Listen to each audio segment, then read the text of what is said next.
mundo, para os jovens, para os casais, para as crianças, para o povo de Deus. Nós nascemos para o povo, nós nascemos para evangelizar. Ontem, quando eu dizia sobre Maranata, vem Senhor Jesus, Maranata, vem Senhor Jesus, é exatamente isso. A canção nova nasceu para preparar um povo bem disposto para a segunda vinda de Cristo. Ele virá, que nós estejamos preparados, que nós estejamos prontos. E aí segue toda a linha de evangelização da canção nova, que é uma linha de evangelização direta, de primeiro anúncio, através dos retiros, dos encontros, de todos os meios que o Senhor nos dá como meios eficazes para evangelizarmos, meios de comunicação. Enviaram a rádio, a TV, a internet, os CDs, os DVDs, os livros, as camisetas, como essas que vocês estão vendo aqui ao longo da história, ao longo de toda a história da canção nova. Enfim, a nossa missão é essa. E não sei se alguns perceberam pelas mídias sociais que neste final de semana muitas casas de missão estão comemorando o seu aniversário. São José do Rio Preto, São Paulo, semana passada eu estava no campo dos Goitacazes. Cada mês, uma casa de missão, e são várias, vão comemorando seus aniversários, festejando o carisma da canção nova. Porque é bom demais ser canção nova.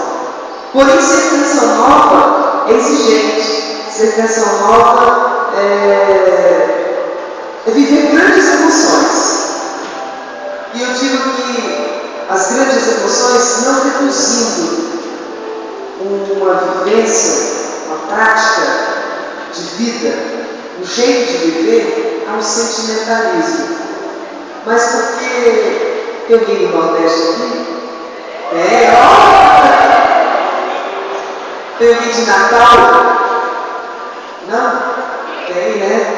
Quando a gente vai passear lá em Natal, a gente vai passear naquelas dunas lá, o cara do grupo fala assim: você quer com emoção ou sem emoção? Não é assim? Alguém já foi lá? Porque com emoção ou sem emoção? Na canção nova é só emoção. É muita emoção. São muitos fatos, muitos acontecimentos que nós vamos viver, e nós nos dispomos a viver isso. Mais uma vez eu repito, não reduzindo isso, essa vivência do dia a dia a um sentimentalismo, a uma coisa que passa, mas é muito concreta.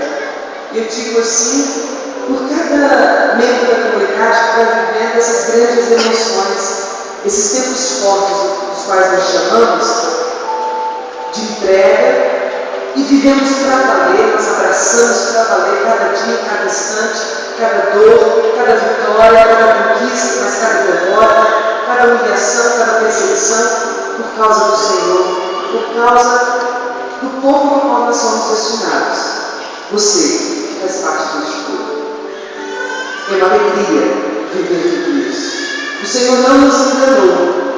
O Senhor nos chamou e nós sabemos muito bem que nesse discipulado, nessa caminhada com Jesus, de entrega, de consagração integral, total, haveríamos muitas surpresas, haveríamos de sentir e experimentar muitas situações difíceis, porque o próprio Cristo nos disse: se você quer me seguir, renuncie a si mesmo, tome a sua cruz e siga, e venha. Isso é real. Como eu disse, ninguém nos enganou. E nessa caminhada da qual você também responde o seu sim, seja como for, talvez não dentro da canção nova, mas na sua vida cotidiana, no seu casamento, na educação dos seus filhos, no seu trabalho, na sua faculdade, se você se dispõe a ser discípulo de Cristo, saiba que é isso que você vai encontrar. Claro, o Senhor tem os seus meios, os seus mimos, os seus carinhos, a ponto de vez em quando Ele nos dar um refrigério, nos dar um descanso, nos dar um presente, agir com a sua divina providência, essa providência que nós acabamos de rezar, do qual é o próprio Cristo. providência divina, a forma como Deus rege todas as coisas. Nossa vida está sob comando, está sob o domínio deste Senhor como nós acreditamos e dissemos o nosso sim. Então, na sua vida também, você vai passar por situações. Se você entra para o serviço do Senhor, prepara a tua alma para a aprovação. Faz parte. Não dá para correr, não dá para sair fora. Estava falando no show lá na sexta-feira sobre essa mentalidade, essa filosofia, essa teologia da prosperidade, de que você começa a seguir Jesus e a sua vida começa a prosperar. Claro, muita coisa muda, muita coisa se organiza, muita coisa entra no eixo certo, no caminho certo. Mas não faz sentido você agora entrar para o caminho de Jesus e começar a ganhar muito dinheiro, a começar a crescer na vida de uma forma exagerada, de uma forma que não condiz com a realidade do Evangelho. Você pode ter muitos bens? Pode. Você pode ter mudado na vida e conquistado muito com o seu esforço, com o seu trabalho, com a sua inteligência, aliás, a que Deus te deu. Claro que pode. Mas o seu coração precisa ainda manter-se pobre, despojado. O seu coração precisa manter-se totalmente rendido a Deus. Estou falando tudo isso para dizer que ser Canção Nova é mais ou menos assim. Ser Canção Nova e viver esses 12 anos aqui em Brasília, com certeza não foram só vitórias. Foram muitas lágrimas, elas continuam rolando. Ser Canção Nova, 30 e tantos anos, com sua sede lá em Cachoeira da Conquista, começando lá em Areias, toda essa história que muitos de vocês já conhecem, não foram só vitórias. Claro, o Senhor sempre esteve presente, mas houve muita renúncia, muito despojamento, muita entrega para chegar onde chegamos. Somos perfeitos? Não. Somos santos? Não. Veja o que acontece conosco. Veja o que aconteceu comigo. Porque eu vou pegar um exemplo que é o mais perto, mais próximo, para você entender o que eu estou falando. Eu fui comer um alimento na quarta-feira, me deu uma intoxicação. Na quinta-feira eu já comecei a passar mal, na sexta não se fala, ontem começou a melhorar e hoje melhorou de vez. Não sou perfeito. Vocês nos veem, eu achei que eu tinha criança. Eu gosto de você, você é minha cantora. E aquilo que vocês veem na televisão, muitas vezes talvez vocês acham que a gente é artista, que a gente não tem nada, né, de problema, de situação difícil, que a gente não tem diarreia, que a gente não tem gripe, que a gente não tem. Nós temos, nós somos gente como você. Nós passamos pelos mesmos problemas, o que muda são os interesses. Seja aqui em Brasília, ou no Nordeste, ou no Sudeste, seja onde for. Nós passamos as mesmas situações. Mas por causa da opção de vida que nós fizemos, de entregarmos e abraçarmos a cruz, renunciarmos à família, a namoro, a trabalho, até o profissional, para seguirmos integralmente o chamado de Deus, essa é a diferença. Porque nós queremos viver tudo intensamente, por causa do reino de Deus, mas para ser um sinal a você de que é possível ser de Jesus neste mundo, prosseguir, cair e levantar e não desistir, e esperá-lo. Mesmo que não seja na sua segunda vida, mas nos preparar, e se ele não vem, nós acreditamos. Então a nossa vida é essa, nosso jeito de viver é esse. Eu ingressei na Canção Nova 9 com o apoio dos meus pais. No ano 2000 eu sofri um acidente. No final do ano, eu, o Fábio também estava junto, o Fábio estava no teclado, eu e meu esposo. Nós estávamos namorando naquela ocasião. O Fábio ingressaria na comunidade em janeiro do ano de 2001 e em dezembro do ano de 2000 nós fomos em casa, na minha casa em Vitória do Espírito Santo, para a minha família poder conhecê-lo. E no retorno de carro com os meus pais, ainda no estado do Espírito Santo, na barra de frente com o nosso, e aí nessa colisão, meu pai morreu na hora, eu me quebrei bastante, eu falo que ele com a cabeça de ferro fraturada, e minha mãe bateu a cabeça e ficou muito mal com isso. Eu fiquei 45 dias na cama, o Fábio voltou para a casa dele, os pais, em São José dos Campos, para fazer sua recuperação lá, sabendo que depois de 5 anos, mais ou menos, eu deveria colocar uma prótese na perna, naquele lugar onde ele tinha fraturado a cabeça do tempo.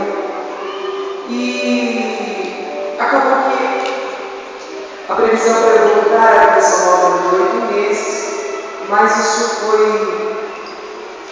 antecipado para 3 meses, e 3 meses depois do meu acidente eu estava retornando a Canção Nova. Continuei meu trabalho de fisioterapia lá, trabalhando de fisioterapia na Canção Nova, logo em seguida o Fábio retornou para a comunidade também, e ele ingressou no seu discipulado no evento de formação integral do carisma no segundo semestre, que seria no primeiro semestre, que ingressou no segundo. Ficamos 1 ano sem namorar, e quando você ingressa em tempo de formação, você rompe o namoro para viver o carisma da Canção Nova. Então, ano de 2002, 2001 e metade do ano de 2002 nós ficamos nos vendo, mas sem namorar.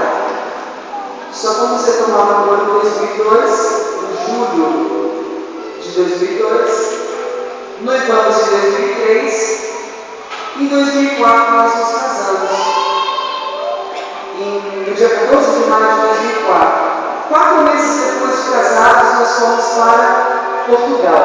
Fomos remanejados para Portugal. Imagina, casamos com a casa montadinha e de repente vem a notícia, eu tinha acabado de lançar aquele CD de colheita, que eu lancei no final de 2012, eu estava trabalhando aqui no tempo de colheita, e aí recebemos a notícia que a gente tinha sido remanejado para Portugal. E a gente podia levar 4 malas. Uma casa montadinha, a gente só podia levar 4 malas.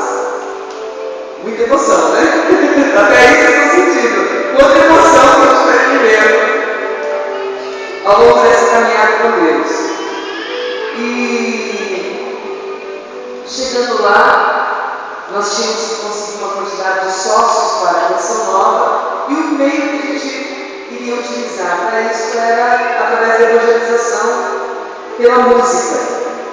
Então fomos para as paróquias, para os grupos de jovens, para os eventos da Canção Nova. Então ia preparar para nós divulgarmos a comunidade através da música. Só que com uma grande diferença. Pensa que o povo português e europeu é igual ao clima do inverno deles. Frio. É diferente do Brasil, completamente diferente.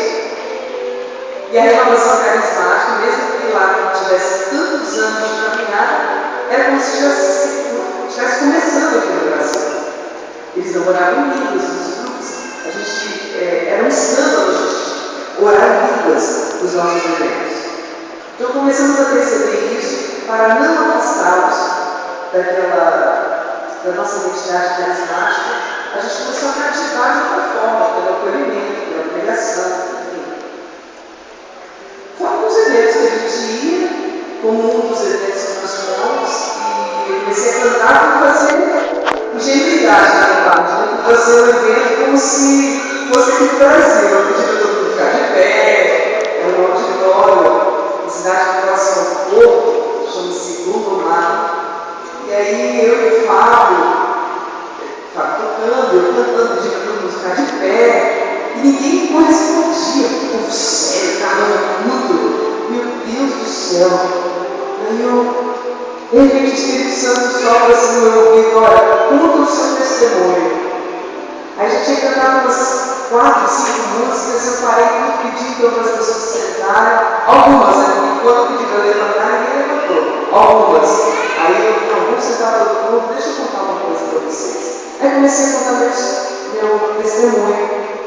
Antes de entrar para a Canção Nova, como era a minha vida, a minha adolescência, meu relacionamento com os meus pais, o perdão que eu dei aos meus pais, toda a libertação que eu vivi em relação a isso. E aquele povo chorando, emocionado. E aí eu senti, foi a porta aberta para eu ir assim falar diretamente de Jesus para eles. Realmente o testemunho arrasta e abre corações, né?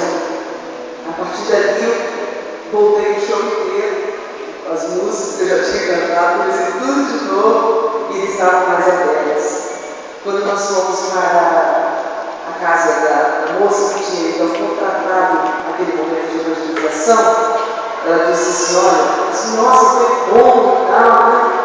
Eu disse, nossa, foi maravilhoso. Agora eu preciso contar uma coisa para vocês. Eu fui na igreja, na catequese, fui nas equipes de serviço da comunidade, da igreja, olha, fui vender o ingresso, ninguém queria. Vocês não são conhecidos aqui. E evangelização aqui não funciona. Mas sabe o que eu fiz? Eu peguei os ingressos, comprei os ingressos e dei para os meus amigos.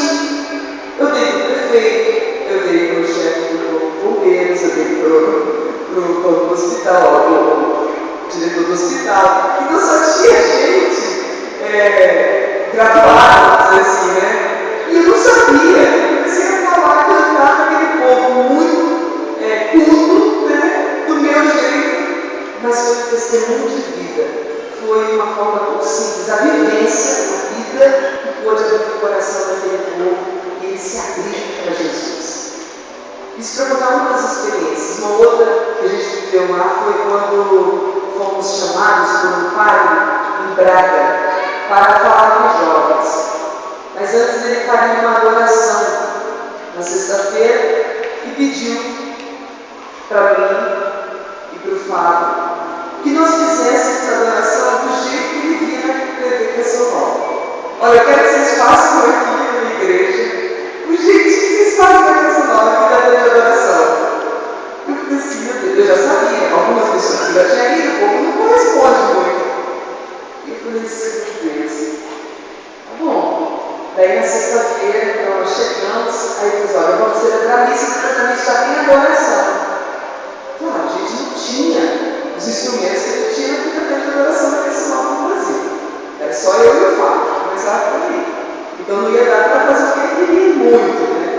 Mas mesmo assim, aí eu já dei para Fábio, olha, Fábio quer animar o povo, só que vamos devagar, a gente já sabe o que é. Pois bem, acabou a missa, quase todo mundo foi embora. Só ficaram umas 10, 15 pessoas. Começamos a música então. Eu falo, toda aquela música Deus que Deus de mim da Salete. Bem tranquilo, Deus. E aí começou a tocar.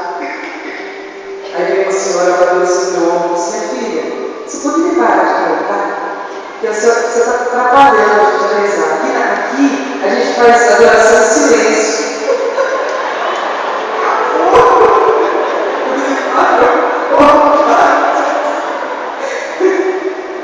Você lembra disso, mano? Para de tocar aqui. Aqui a gente faz adoração em silêncio. Para de ter comunicação. Tudo bem, eu já estava acostumando com a situação.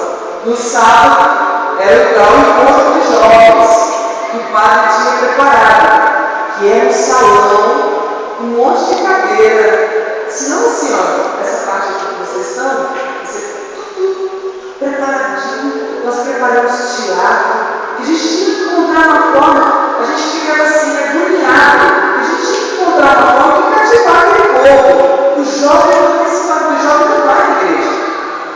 Então a gente preparou teatro, a gente preparava música, a gente preparava tudo para poder conquistar. Tudo bem, começou. Enquanto começava às 9, deu 9 horas nada, 9h30 nada, 10 horas ninguém chegou. 10h30 nada. Deu 11 horas chegaram uns 15 jovens. beleza, acolhemos e tal, passamos por aqui. Na hora do almoço era meio tal. Aí a gente falou, ó, depois do almoço nós vamos ter a missa, né? Vocês voltam. Voltaram só 3. 12 foram embora. Nós celebramos com aqueles 3 jovens. Era assim a nossa missão. Quantas vezes eu voltava chorando para casa? Por quê? Puxa, a referência de evangelização que eu tinha era no Brasil. Eu estava lançando um CD, todo mundo cantava as músicas, todo mundo conhecia. E chegar num país, mesmo que seja, mesmo que fosse a mesma língua, a cultura era diferente, o jeito de evangelizar era diferente. Então, até a gente pegar esse pique, né, até a gente conseguir conquistá-los, sem ser com essa evangelização direta, e conquistá-los com a vida, foi uma longa história. Então, muitas vezes eu ia embora chorando, sem contar o Fábio, porque lembra que ele faturou pernas. E ainda não tinha dado prazo para fazer a prova, e mesmo porque ele não queria colocar provas ainda, porque o nosso médico que nos acompanhava, dizia que ele era muito jovem para fazer uma prótese de cimento. Nós não conhecíamos a prótese de titânio. Então, nós tentávamos, o Fábio especialmente tentou prolongar ao máximo a vida da perna dele, com os pinos que ele tinha, uma cirurgia que ele tinha feito de acidente. Mas chegou um momento em Portugal que estava não aguentava mais viajar. Não aguentava mais ficar uma hora sentado no carro, de tanta dor que ele sentia. Então era muito sofrimento, fora os cuidados que eu tinha que ter com a casa, nós não tínhamos ninguém para nos ajudar, a gente passava o dia inteiro na casa de missão, à noite a gente tinha que cozinhar, tinha que passar, lavar, arrumar a casa. Não tínhamos finais de semana livre para descansar, só tivemos um final de semana livre, foram poucos. Claro, nós convivíamos em comunidade, nós saíamos, mas a maioria era missão. Um dia que eles foram para Santiago de Compostela, para a comunidade inteira, para passear, para descansar, nós pedimos para ficar em casa, porque a gente não aguentava mais, já cansado como estava. Depois de 6 meses lá, nós pedimos para voltar para o Brasil por causa da situação de saúde do Fábio. E, voltando, aí sim fizemos a cirurgia. O Fábio fez a cirurgia de colocação de prótese, ele teve uma providência muito grande de encontrarmos um médico especialista no Brasil para isso, que é uma outra história, foi a grande providência de Deus sobre nós. Enquanto nós namorávamos, combinado e planejado, mais que combinado, planejado, de um ano depois de casados, engravidados. E foi o que aconteceu. Mas foi justamente nessa época que o Fábio estava prestes a fazer cirurgia. Então, enquanto eu estava com 3 meses de grávida, o Fábio fez a cirurgia, eu cuidei dele junto com os pais dele. O Daniel nasceu. Eu tive uma pequena depressão pós-parto com o nascimento do Daniel. Sofri bastante. Aquele silêncio era do Senhor. Então, sorrindo, cabelo liso. Cabelo liso, porque meu cabelo não cacheava mais por causa do nascimento do Daniel. Ficou difícil de cachear, eu tive que alisar o cabelo. Alisar assim, de escova e rindo, mas aquilo ali, eu estava assim, angustiadíssima, eu estava com uma depressão, eu estava chorando muito. Aquele CD foi assim, enquanto tinha 2 meses de nascimento do Daniel, quando eu gravei, quando eu preparei as fotos. Então, outro sofrimento, outro desafio muito grande da missão. Depois do lançamento, o Daniel estava com 6 meses, eu comecei a viajar com ele na missão. Era muito difícil porque é o primeiro filho, a missão é exigente demais. Show, encontro.